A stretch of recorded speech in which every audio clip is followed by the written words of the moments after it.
All right. Welcome back to Keep What You Earn. Christine Corcoran, welcome to the show. Thank you so much for having me. I'm so happy to be here with you. I'm happy to have you here, especially because Christine hails all the way from Australia, and I love the internet because we can connect. People like us can connect. I'm in Costa Rica. She's in Australia. We found a time to podcast together. And also, we got to meet in person for the first time this year after knowing each other for a couple of years, which was super fun. Yeah, I know. Internet's crazy, right? Like, and it was so awesome to be able to meet you in person and be like, you're exactly the way I thought you would be. Like, it was just, Same. I was like, it's basically just like the same thing, but from here, but you actually get to see the rest of their yeah, body. Like you don't have 1/3 of their like torso. I know what your legs look um, like. yeah, exactly. Christine, for those who don't know you, would you mind introducing yourself real quick? Sure. So my name is Christine Corcoran and I'm a high ticket sales strategist and business mindset coach. And what all of that means is I'm super obsessed with helping people sell effectively and confidently, and also unpacking all the belief systems and thought patterns that are preventing them from showing up and succeeding in their business.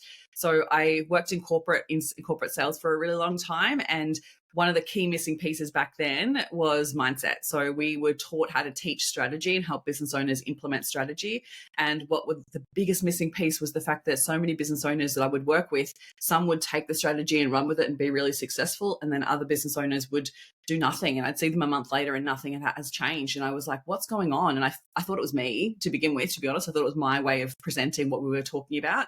And then what I actually uncovered, that it was mindset. So I went back and actually studied neuroscience and human behavior and coaching and all these different elements to uncover all of those mindset pieces, started implementing it, saw some really awesome changes. And that's when then the corporate company were like, can you teach everyone else how to do what you're doing? And so I started then implementing the sales piece with the mindset side. And that started to just was an absolute game changer. And then I was like, okay, I'm going to do this on my own because I'm just over corporate and it was time to leave. And so I stepped away and now I work with service-based business owners to support them in leveling up their business.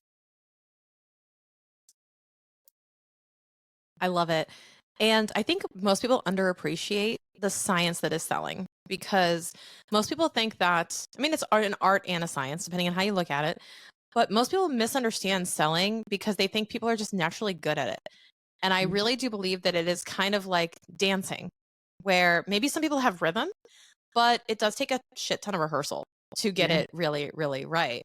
So it's a little bit of an art and a science, but I think that people misconstrue, we'll say, sales success with pure raw talent, which I just don't think is the case. No, not at all. Not at all. You've got to learn the process. You've got to understand the decision-making process a person goes through when they're considering an offer. And when you understand that process, it makes it much more enjoyable for their customer as well as for the business owner. And I think as well, like I was saying earlier, like people think that when they get into their business because they're passionate about what it is that they do, that they think that they should be able to sell. They just get their clients really excited and they share all the things about what they do and how they help, and they think that that's actually the way to sell. But you're missing the whole point. The whole point is actually focusing on the customer and meeting their needs and serving them through the decision making process, rather than actually telling them what you do. Yeah, been there, done that a ton Yeah. of times. And especially for someone in my seat where I'm selling vegetables, basically, like I'm selling like eat your broccoli, eat your carrots, it's like not that fun. And the what's in it for you is so, so, so important. And what you're going to experience as a benefit and not what I'm going to do for you. That is hard because when you come from a heart of service, you want to highlight all the things I'm going to do for you and I'm going to take care of for you. But a lot of people don't even know how the sausage is made. They just want to know how it tastes. They just don't care. They're like, I don't care how you make it. Just like make me feel this way and I am happy. And I think people overcomplicate it a lot. 100%. They really do. And I think one of the biggest things is we get so caught up in our own heads about it that we're actually focused on the wrong thing. So we're stuck in our headspace about, oh my God, are they going to say yes? Are they going to say no? Or what do I say? How do I ask? Like, how do I present my offer in the right way? But really, if you're asking really great questions and getting to know your customer in a really in-depth way, it allows it to be more of an invitation rather than it be a sell. So I'm a big believer of teaching people a really feminine way of selling rather than a masculine way, because people are done. Like things have changed so much over the last few years in the way that people have been sold to enough that they've gotten to the point where they're like, I don't want to be shamed or feared into buying. I don't want to be pushed into buying. I want to have a great buyer experience. And so all that masculine way of push, push, push, drive home, urgency, scarcity, like all this harsh way of selling, people are just really exhausted by. And so they Yep. run a mile when they see those tactics being used. And women in business, it just doesn't work that way because we're so different. Like if we allow it to be more of an invitation and a conversation, we can take the pressure off ourselves to think that you have to get the sale, because sometimes you don't actually need to sell if they're the wrong client. So staying in Yep. integrity with it too is really key. Yeah, you've just brought up so many different things. And the last thing that you said was really, really interesting because I think that we, especially, I'll say me as like an Enneagram 3 who likes the achiever, likes the dopamine hit of the win, of the done, of the check, of the yes, we did it. Um, Nothing makes me happier than finding out the client signed on. And sometimes, and this actually just happened to me yesterday, which is funny enough. I had a sales call with someone. I knew, like, gut instinct, I was like, we're not going to get along. Like, this person has weird expectations for what we do, has already kind of indicated that they fired the last person. They're already talking shit about them. And I'm like, it kind of shows some colors, right? And I'm just like, so if we screw up, they're going to talk that shit about me. Mm-hmm. Or one day that's going to be me they're talking about.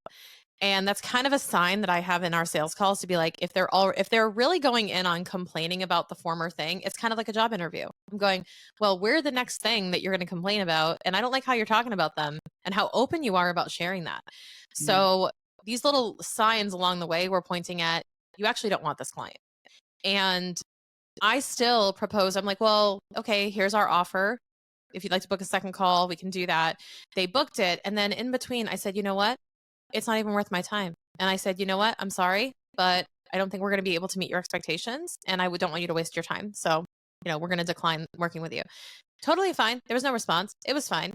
But there was a part of me that was still like, felt like I was a failure by not chasing the sale, chasing the win. There was a little bit of me that's like, is this a mistake? And I think the bigger mistake would have been carrying on with a sales process where my gut was kind of telling me this is probably not a good fit. And I like to chalk that up to feminine intuition. Yes, 100%. 100%. You've got to trust your gut. And what you just explained is that intuition nudge that you're like, this is going to go bad. Like they're already showing Mhm. their colors. They're actually showing also a shift in values. So there's a difference of values for you. And so I love to teach my clients, like, know what your non-negotiables are with the types of clients that you want to work with, because you do not have to work with everyone. And if you think that you have to say yes to everyone or present to everyone because you have to get every single sale, that's usually coming from a lack mindset. So we want to work on the money side of things, because that's actually causing scarcity, which is preventing you from actually owning and working with the right people. Mhm. And so I'm such a big believer that know what your non-negotiables are, that there's something there that the clients will say on the call that makes you go, oh, they're a dream client, I want to work with them, compared to, oh, nah, red flags, back away, back away. And there's ways to go about that. Like if you know that they're a red flag and you don't want to work with them on the call, I actually don't present. There's no point in presenting an offer that you actually don't want to follow through on. And there is absolutely an integrous way that you can go about doing that. And having referrals that you can refer people onto would be really worthwhile. So then you can just share that I don't feel like we'll be the right fit, or our expectations are going to be different in the way that my process or the way that I go about things, I feel like is actually not the right fit for what you're looking for, but I can absolutely recommend someone else for you to have a conversation with. Yeah, and I think that people are fearful that they're going to be offending someone or they're going to be disappointing someone, and it's kind of awkward. It's almost like, remember, and there was like a story about somebody told me where they just wanted to get up and leave before the dinner even arrived on the first date. They were like, "We're done." Yeah. And I was like, it takes some serious cojones to do that, because the social norm is like, well, you have to at least see through dinner. And she's like, why? I can go home and watch Grey's Anatomy with a glass of wine and I would have much more fun, and this is going nowhere. This is a waste of time. And to some extent, you do have to be that bold with your time, bold with your energy, and protect it. Yeah, I 100% agree with you. And I wonder whether there's an element there of conditioning with women that we have to be okay in other people's negative behavior, or that we have to just not rock the boat, keep the peace, right? Please, or appease people. Like, I wonder if there's that element there as well. And I think it's really knowing, like, who you are here for and who you're not here for, and allowing yourself to stay strong to that. Because if you take on that negative client that is actually not the right fit for you, you are going to attract more of those clients, because they will bring with them and they'll refer people that, because you're going to continue to do a great job. Like, I know this for sure. So even though that it's maybe not the right fit, you will still probably serve them at a really high level that they maybe have not experienced before. And so they will still send you clients that maybe aren't the right fit. So you'll end up filling your calendar and your business with people that you actually don't want to work with. And so being really conscious of that, it's actually less painful just to say it up front and cut the cord there than actually go through the long process of it and trying to fire a client later. Like, that's hard, much harder. It is. And, you know, and you're kind of blocking a dream client from entering into the roster in the process because you're going to be so occupied with this one, or they're going to be so distracting. And you used a phrase, which I really loved, when you said sales is an invitation. Can you unpack why you use that terminology and what that means to you and to your clients? Sure. So a lot of people think that sales is manipulative. They come from that energy of like the masculine way of pushing. And so they're like, oh, I have to convince people to buy from me. Whereas at the end of the day, your customers are making their own decision based on the information that you are giving them. So I don't ever, and even though I've like learned NLP, like, so there's a lot of negative connotation around NLP sometimes in the coaching space about using it in the manipulative Real way. quick, can you define what that is for those who don't know? Yes, neuro-linguistic programming, which is understanding the conditioning that we have around language and what that creates for the brain. So how it activates the brain to actually respond in a different way. And so we understand or utilize neuro-linguistic programming to understand the way that our brain works, but we don't use it in a manipulative way. We want to be conscious of the fact that a client is in their own entity, they're their own person, and they get to make their own decisions based on what's right for them. So as the salesperson, we're not convincing them, pushing them, making them make a decision, right? And I think that sometimes a lot of women have that concept of like, oh, selling is convincing. Selling is like pushing people into buying. Whereas really at the end of the day, they're still making their own decision for themselves. And so if you actually support that and let it be a two-way conversation, let it be an invitation. If they're the right fit, you can allow them and you can share all the information that they need to make the right decision for themselves, and then allow it to be their decision. Because ideally you want someone to be making the decision from a place of, yes, I really want to do this and I'm excited to do this, rather from a perspective of, oh, I have to do this now because she's pushing me into it, right? It's a completely different energy to start a relationship. And so I am such a big believer of like, allow it to be an invitation. You're inviting people into your business to receive the solution or to achieve the outcome that you offer. And if they want to be a part of that, that's amazing, but let it be their decision. Yeah, you have to open the door for them, but not push them in. Yeah. And that's a huge part of it. I've been on the other side of pushy sales, and this is part of why it gets a bad reputation, because I've gotten the sense of people who just really pressure you in, and they'll say, you know, you should do it now. Here's why. And yes, you can resist that and keep saying no, but eventually it just becomes like, and maybe it is a feminine thing, like a woman thing, because I feel like after a while I just go, "Ugh, fine." Like I I give up because I'm just like, I don't want to push anymore. I'm tired. I'm sick of saying no. I'm like, fine. Will it get you to stop talking to me? Like, Yeah. will it get you to stop asking? But And then, it erodes you down. And I'm like, that's no way to get someone to become a customer.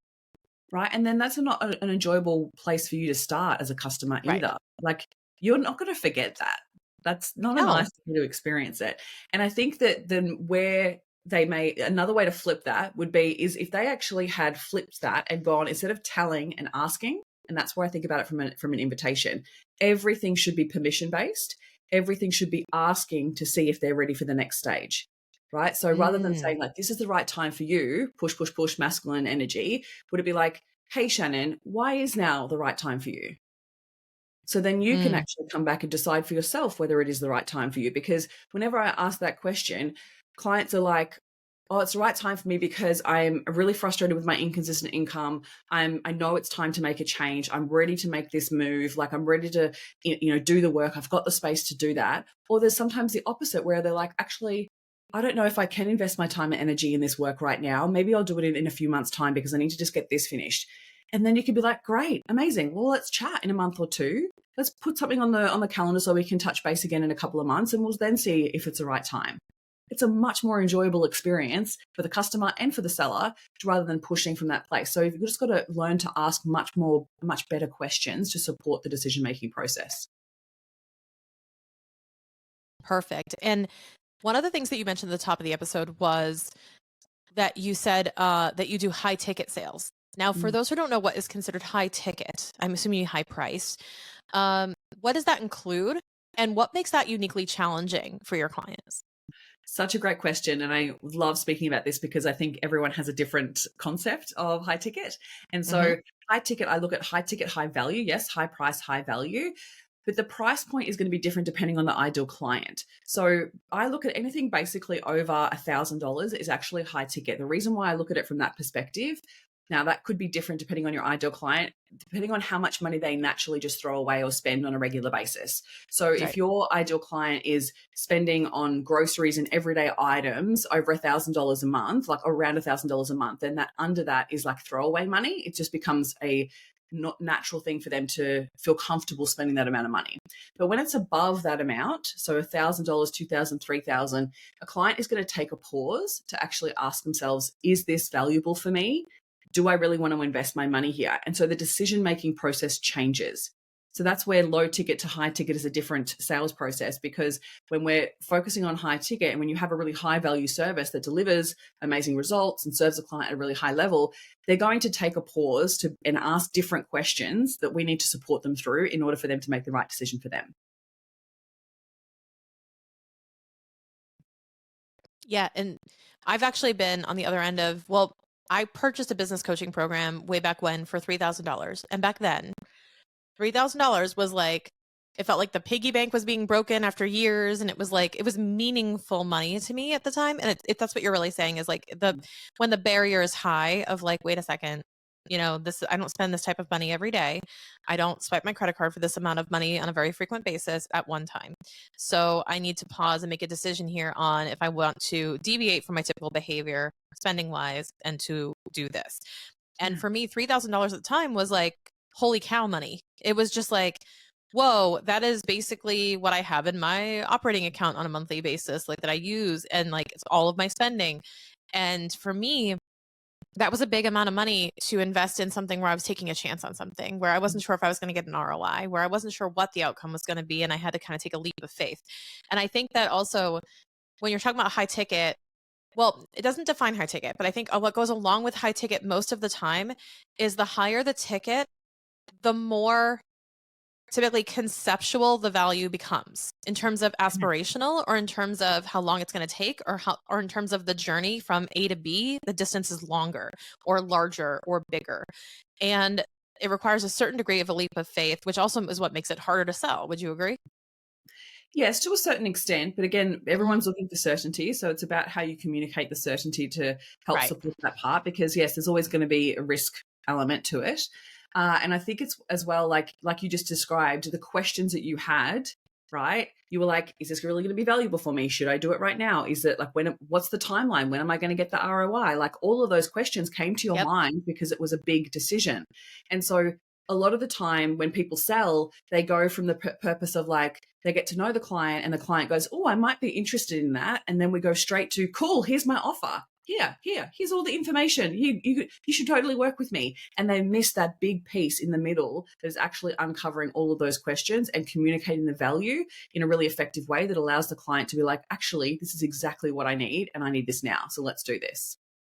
Yeah, I think that we jump to the assumption and conclusion that if they have a problem that we can solve, that we are the solution, and they have basically enrolled in that idea already, and then we're ready to just like diagnose and say, okay, here's all the things that I do, here's what I can do for you, and they have not yet enrolled in the idea that you are going to solve that problem for them or Mm. that you are the right solution. They may, I mean, and I use my own type of business as an example because it's just such a great example of, the high ticket, the necessary, all these different layers with bookkeeping and accounting, because people see it as like, yeah, I need a bookkeeper. And do I need a CFO? Do I need this type of person? It's a very different pitch. It's a very different person that we're targeting, we're marketing to. And it's, you're absolutely right that you have to kind of communicate that certainty and that value. And I find that a lot of times when you're selling the CFO services, people understand and they have experience with the bookkeeping, but they don't have experience in the solutions and in the experience of the success with a CFO. So I now have to sell the vision of like what this is going to look like when we work together, having not experienced that before.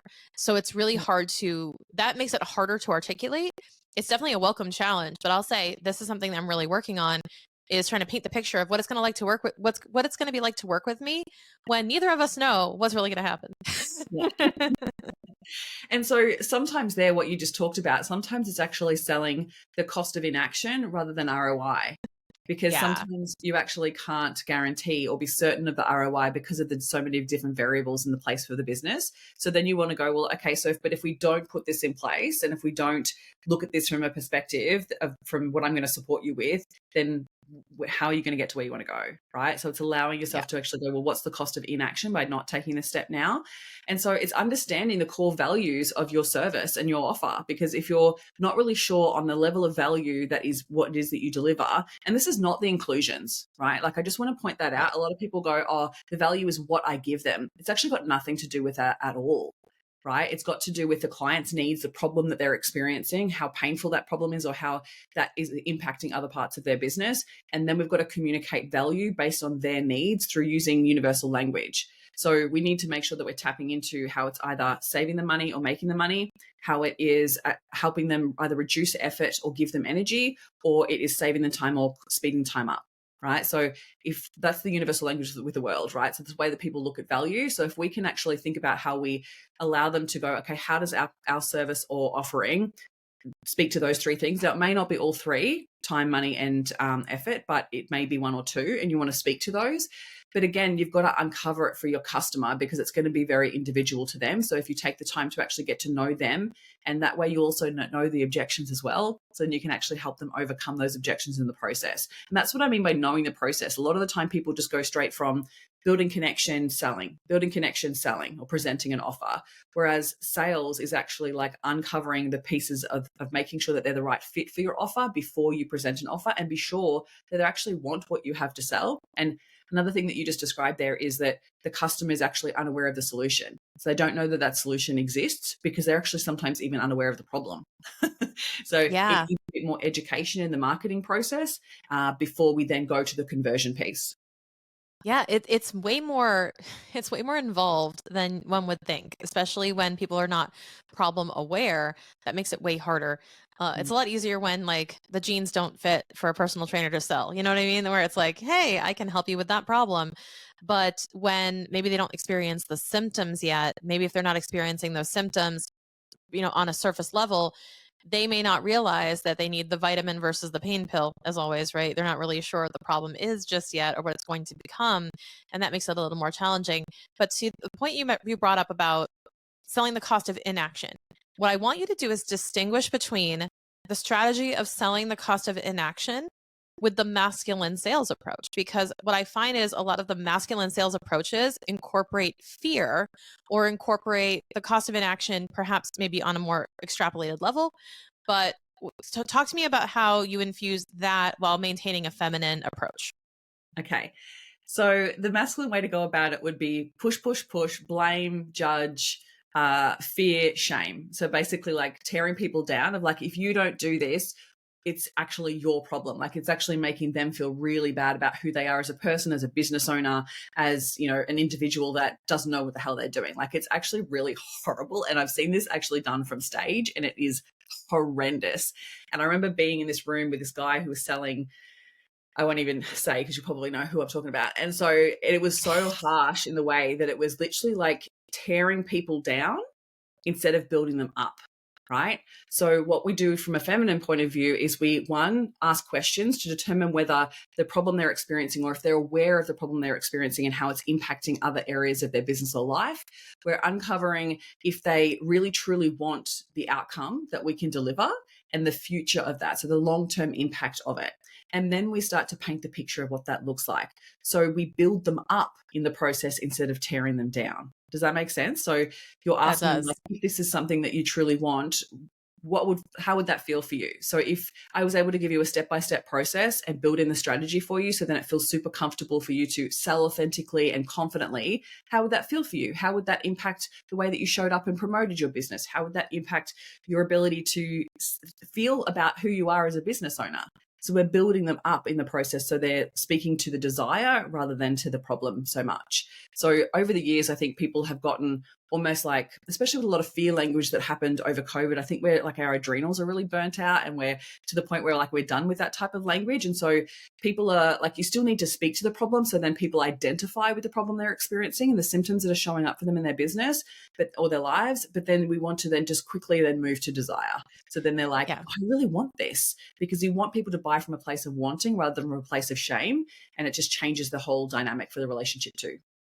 Yeah, and going along with that, I feel like it's also the news and the media and the energy that's around us where everything must be hyperbolic, extreme, the worst or the best or the this is unprecedented. And I'm like, not everything can be unprecedented. So it's like Bloody everything dramatic. is so in the extremes of being like hyper energized in one direction or the other that we actually have just come to appreciate the neutrality of like, yeah, if this is for you, cool.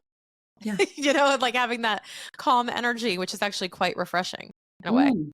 And that's what I love about sales, is like when you actually understand the process and you move through shifting the lack or scarcity mentality, it allows you to sit fully grounded in that and be supportive of the client and be fully present with the client in the process instead of in your head about it. And then you're like, really care. Like it shows your level of genuine care. You're like, okay, so because they're showing up for this call or this conversation because they do actually need what it is that you offer. So if you're Hmm. fully present in that moment, you can be like, great, how can I serve you in this way? And so at Yeah. the end of the day, like if you just serve them and allow them to be part of that, that's where you show your value. And I think that the masculine way of going about it is like telling, but really we show through the way that we care, and we show that through the way that we ask really great questions. Absolutely. And actually, I have an example of that happening, which I didn't even occur to me until you mentioned that I said, oh my God, this is actually the story of what happened because I had a consult with someone. We showed them, like, we basically delivered a bunch of free value and did a free consult, but we actually answered a ton of questions on the call and went through a lot of their issues and things. And I really didn't hard sell them. I knew that, like, I was kind of like, well, this could be a client. This may not be. I'm just here to help them because they seem like they're misdirected and they need a lot of help. So if I can get them like chapter 1, here you go work on this, come back around, I'll give you that for free. You don't need me just yet, but come back around if you need me. They actually were sold hard CFO services when I thought they weren't ready for them. I said, you need to go do this like basic homework, lay the foundation, and then that professional can really add value. They were hard sold, like masculine hard sold CFO services. Like, you need this now, the cost of inaction, all those things like fear, shame, all that. Because they told me this later and they said, honestly, I was sold it, but I was miserable the entire time because I felt like I was forced into this relationship, like a contract. And I just felt sour the whole time because I kept trying to justify a way to get out of it, or I was trying to find ways to, trying to find ways out of a contract when you just started one is not great. Like, if you're already drafting the prenup and or the divorce agreement, I should say, on the second day of the marriage, you're kind of going, okay, this is not in it for the long haul. And they said, I said yes because they convinced me in that moment when I was in a vulnerable state. Yeah. But thinking clearly after a night's sleep, I go, Shannon did more for free than this person did for me in a month. And they came back around to me and they said, look, I don't know if I'm ready for your services yet. They convinced me that now I need CFO services, but they came back around to me after because they just said, but we just enjoyed talking to you more. Like, I feel like I learned more from you. So that is it. That's just to say, like, you Serve can just before you serve. come to it from a place of service, and karma will work itself out sometimes. 100%. And I think as if you, by the sounds of it, you also came from the perspective of like, well, it's okay. Like I'm serving them with where they're at, with what I believe is the right fit for Yeah. them right now, instead of going, I need this sale. I'm going to make this sale, right? It's a completely different energy. And you're right. Like buyer's remorse is a massive thing. A lot of people have experienced it. They've bought or they've been convinced to buy. And then they're like, the day later, they're like, what the hell have I done? I am such a big believer of like not creating that experience for people, right? I want people to be so invested, so ready to take action that they're Mhm. excited to take that next step. And you can do that without pressure, right? There's ways to use, urgency and scarcity in your sales process, but it doesn't have to be disgusting that it forces Right. people into buyer's remorse. Do you help people, Christine, with, because I don't know this about you, so I have to just ask you on the podcast. Do you help people so you help people become better at sales, right, to achieve their sales goals? But how much do you get involved in we'll say there's this like margin between, let's just say when someone makes a sale, there's a margin between that making the sale and the first time they truly deliver value to that customer. And one of the things I notice a lot, and I don't know if you advise on this, is you have to match your energy, because if you're like, yeah, I'm here for you, whatever you need, calls, stuff, until you make the sale, and then you like go quiet. And Ooh, then you have like the onboarding call. And then you have I have had that happen so many times where I'm like, I never felt more attention than before I bought from you. Now that I've bought from you, I feel like I can't get anybody on the call. And that drives me freaking insane. Do you yeah. ever talk about that with your clients and saying like, yes, bring this energy, but like, please don't drop the energy level? 100%. Like I talk about how the service actually begins like after the sale, like rather than actually going all your energy beforehand, the Yeah. service, no, sorry, the service begins way before they've paid you and she'll continue on right after they've even not worked with you for 6 months. Like there should be that level of service and that level of intention to support clients to feel like special. Like there needs to be that level of service. And I think that that's where the mentality needs to shift from like the sale is the end, because that's the thing, is like it's Yeah. really transactional, but it's like, cool, how can I now bring you into my world and actually support you in a way that makes you a raving fan? At the end of the day, I want clients to walk away from my experience and be the ones shouting my name from the rooftops. Like yesterday, I had a couple of my clients respond to a Facebook comment in a group. They were like, you have to work with Christine. And some of the things that they were saying, I was like, oh my God, that's so awesome. Like so amazing. And so you want that to happen. And if that's not happening, that's usually because the service level isn't actually there. So we want to consider how you're delivering your service and making sure that that's at such a high standard that clients really do look back on and go, that was the best investment that I ever made. Yeah. And even if you deliver optimal value and you are who you say you are and you're the best, that people will still feel that inclining, that little itch of a little bit of remorse, especially if they put down a lot of money and they've taken a risk. The sooner that you can reassure them that that was a good decision, the Yeah. better. So, like, you have to show up with the same energy in the onboarding and like guide them through and say, okay, great. You are now on the plane. Like, you bought the ticket, you are on the plane. We're going somewhere great. I promise. Here's your first class seat. Let me know if I can get you anything. Here's your champagne, right? So here's your pillow, all the stuff. You have to kind of like layer on, here's what's going to happen. We're going to take you through this. You're going to sign your agreement. I need you to fill out this form. We're going to book a kickoff call, whatever it is. Like, your next step is going to be this, and this is when it's going to happen.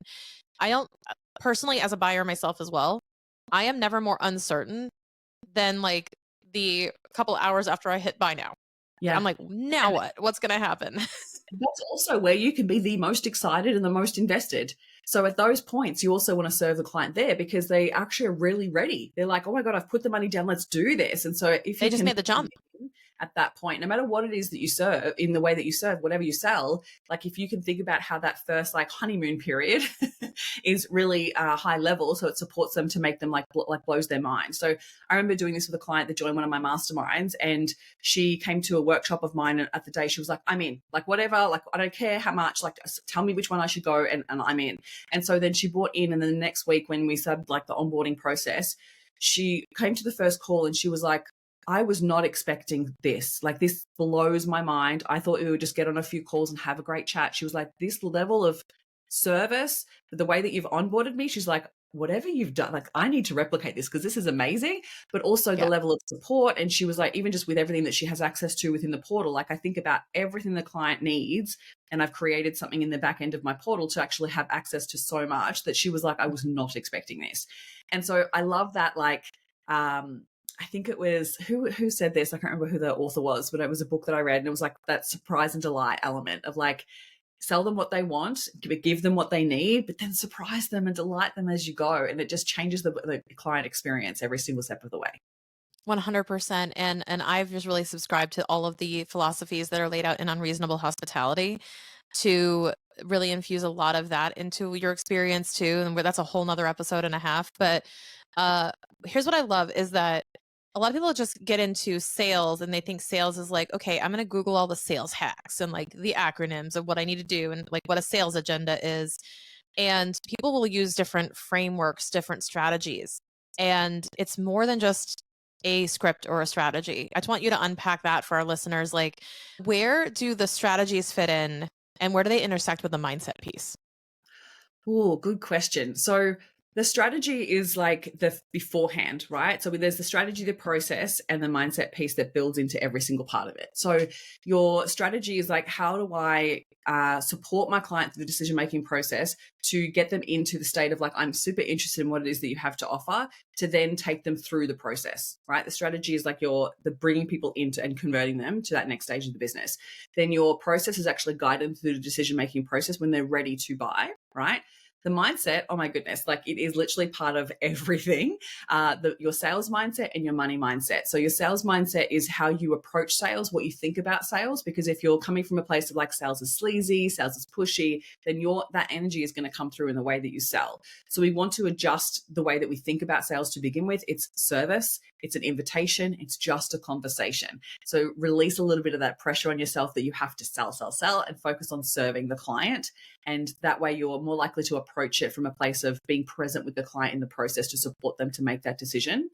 And then underlying all of that is money mindset. So the money mindset piece is really fascinating. And I think a lot of people don't realize that the way that we've been conditioned around money and the way that we've been brought up around money can impact our ability to sell confidently. And so it's from everything from how we charge, right? Whether we're undercharging, if we're over servicing, over delivering, if we're not actually asking for the sale, is usually some negative connotation around money. If we're not following up, like there's all these behaviors that start showing up in business. It's usually because it's their money mindset, where they're either coming from a place of lack or scarcity, fearing that there's not enough to go around. It's causing them a lot of stress in their everyday life. And so they're like, oh, I have to get the next client. So they're stressing out about where they're going to find their next client. They're running from a place of scarcity, and that comes through desperation selling. So that can be very clear for an ideal client to be like, oh, she's desperate. She needs this sale. And that's such a repellent. And so we've got to actually work on shifting that scarcity mindset first. So it allows us to really approach sales in a completely different way that's much more enjoyable for both the customer and the seller. Yeah, and I find that when people try to implement these sales strategies, but they don't have the right mindset, then it can ruin the whole strategy. It can completely backfire where you're implementing these different strategies, but you don't have the conviction, you don't have the mindset, you don't have the confidence to back it up, and confidence is an element of it, but I feel like it's also just having the frame of mind to go into it with the right expectations and knowing that I don't have to make this sale. I get to make this sale if it's a right fit for me. This will happen. What do they always say? It happens for me, not to me, or these things. It's really kind of approaching it like this is how it's meant to be. And frankly, like you have to walk in, not that you're not caring about the outcome. I just think you have to disconnect from the outcome. And I think I want to distinguish between those two things as we talk through this is like what we're not saying is show up going, whatever happens, happens. Like you do want to you want to be prepared. You want to act as though you really want the sale. You have to show up prepared. You have to show up, with conviction, Yeah. but Yeah. you have to disconnect from the outcome a little bit. Now, just help me for the sake of our listeners, help me distinguish those two things of like disconnecting from the outcome versus like what happens happens and let's just wing it. So if we're stuck in a scarcity or lack mindset, then we're fearing there won't be more. So we're more likely than approaching that conversation from a place of like, oh, but if they say no, then what am I going to do? Like we're freaking out about not being able to find more clients. And so if we actually shift that and recognize that sales is like, to be honest, like business is a numbers game. So you've got to have multiple conversations. And if you don't have a strategy in place to bring new clients into your business, then you're most likely running from a place of scarcity because you're like, you don't know actually where you're going to find your next client. I love to teach my clients how to become unstoppable in their business. So they are in control of knowing exactly where their clients are going to come from, knowing where to spend their marketing efforts in order to attract the right clients, and making sure that they're building sales strategy into the piece. So then they're actually guiding the client through the next step of the process. So then they know, like they have a list of people that they can literally tap on the shoulder and be like, are you ready? So you've got conversations to have that will lead to sales. But if we're just relying on referrals, if we're just like hoping, wishing and praying with regards to our sales, then usually you'll get to that sales call and be like, I have to sell this client because I don't have any other option. Whereas if we put the strategy in place, but then also work on the lack mindset, because when we come from a place of lack, we're fearing that there won't be enough, right? We're coming from a place of like, that I don't know if there's going to be another client after this. So we've got to shift that to there's more than enough clients to go around. For you to be successful and actually achieve your goals in business, you actually don't need that many clients. Like if you really do the No. math, you don't actually normally need that many clients. And so it's recognizing that there's plenty of clients out there that need what it is that you have to offer. You just have to get in front of them and invite them in. And so allowing yourself to be present in that moment. And there's a practicality piece around it as well of like, I kind of think about sales calls like almost like a pre-qualifying process. So every step of the process, I'm pre-qualifying, like, are they ready? Is this something that they really need? Does my service actually meet the needs of what they're looking for? Am I the right fit for the client? Are they the right fit for me? Like I'm going through that process in my mind while I'm asking the questions, because there's certain clients that will say certain things that makes you go, yes, they're absolutely, I would love to work with them. And so I want that to happen on a sales call. And if it doesn't, then I refer them on. Otherwise, I will then guide them to the next phase of the process and then allow it to be their decision. So I'm going to give them all the information. I'm going to present my offer practiced, because that also changes the way that we're confident in the way that we sell, like you spoke about earlier. Like if you've not practiced the way that you ask really great questions, practice your pricing, sometimes that can impact the way that you show up too. Because if you have a lack mindset or money mindset blocks and you think that money is dirty, or you think that money is filthy or untoward, or rich people are horrible people who are greedy, like if you have all these belief systems that are preventing you from feeling good about money, then sometimes it can feel like you're taking money from people and leaving them with less. So when you then go to approach sharing your pricing, it usually what happens is your tone of voice changes, and you either go from speaking really confidently to like saying it really fast, or like skipping over it, or like saying it in like a hushed tone, like it shifts, right? And that's where the uncertainty comes through. And so you've got to practice it. You've got to practice saying it out loud. And I say to my clients, practice it with a dog. Like it doesn't matter. Like just say it out loud. It's got to be easily that rolls off the tongue, that comes across from a place of certainty, so the client feels confident knowing that this is the right fit for them. And also, I'm a big believer of building permission into sales. And this is why it creates an experience of being an invitation, because you're asking them before you then go to the next stage of the process. You're asking them before you present your offer. You're asking them if it is the right time. You're asking them about some of the objections that you know that they may have, so that it can be a conversation that allows that supportive process through the consultation and the sales process, and that way they feel like it was their decision, not like they were pushed. Exactly. That they're directing the adventure in a Yeah, sense. Like you're telling them, here's where we're going next. Are you good? Yep. And yeah, just getting their buy-in along the way, because then honestly, if you let them do that, then you only have to basically sell the next step, one step at a yeah. time. And it becomes a little bit simpler to sell, because you're just getting their buy-in to move to the next level, next level, next level. And these incremental steps are easier to say yes to, and easier for you to essentially bring them on that journey with you. I couldn't agree more. Um, so I could talk about this all day with you, Christine, and we basically have before. So we could do this all day.